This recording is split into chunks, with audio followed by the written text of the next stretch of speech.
ଆରେ ନାଇଁ ନାଇଁ ସବୁ ଖାଇବା ଭଲ ଲାଗୁଥିଲା। ତୋ ଶାଢ଼ୀଟା ଭଲ ଲାଗୁଛି, କେତେ ଟଙ୍କା ନେଲା? 3000? ହା, 600 ଟଙ୍କା। ଆଉ ମୁଁ ନିଜେ ସପିଂ କରିବାକୁ ଯାଏ ମୁଁ ଜାଣିନି। ଆଙ୍କୁ ଯଦି ପଠେଇବି 7-8 ହଜାର ଟଙ୍କିଆ ନେଇ ଆସିବି। ମୁଁ କହିବି ଆରେ କ'ଣ ଖାଲି ଦାମ ଦେଖିକି ଆଣୁଛ, କଲର ନାହିଁ କିଛି ନାହିଁ। ମତେ ସେଥିପାଇଁ 10,000 20,000 ଧରେଇ ଦିଅନ୍ତି, ମୁଁ ଯାଇକି ଆଣେ। ଏଇଟା ଇଏ 600 ଟଙ୍କା ମିଛ କଥା କହିଛନ୍ତି। ଓଢ଼ଣା ଖସି ପଡ଼ିଲାଣି ତୋର, ସଂସ୍କାର ଟିକେ ଆମର। ପିଲେ କ'ଣ କରୁଛ? ଆଲୋ ଏଗୁଡ଼ା କ'ଣ ସବୁ ଦେଖୁଛନ୍ତି? ମାନେ କ'ଣ କହିଲୁ, ମୋ ଛୁଆ ଯୋଉ ଦେଖିବେ ନ୍ୟୁଜ୍, ନହେଲେ ନାହିଁ ପୌରାଣିକ, ନହେଲେ ଐତିହାସିକ ଗୋଟେ କ'ଣ ଫିଲ୍ମ ଦେଖିବେ।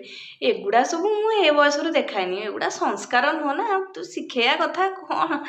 ଦେଖ ପିଲାମାନେ ଦେଖ। ହଉ ମୁଁ ଆସୁଛି ହେଲା। ହଁ ହଁ ହଁ ହଉ ହଉ ହଉ। ଦେଖୁନୁ ଏମିତି ଖାଲି ଗୋଟେ ହାତରେ କରିକି ମୁଣ୍ଡିଆ ମାରି ଦଉଛନ୍ତି। ମୋ ପିଲାମାନଙ୍କୁ କହିଛି ମାନେ କ'ଣ କହିଲୁ, 2 ହାତ 2 ଆଣ୍ଠୁ ମାଡ଼ିକି ପୁରା ମୁଣ୍ଡିଆ ମାରିବ ପୁରା। ସେଗୁଡ଼ା ସଂସ୍କାର କଥା, ଆମେ ଶିଖେଇବା କଥା। ହଉ ମୁଁ ଆଉ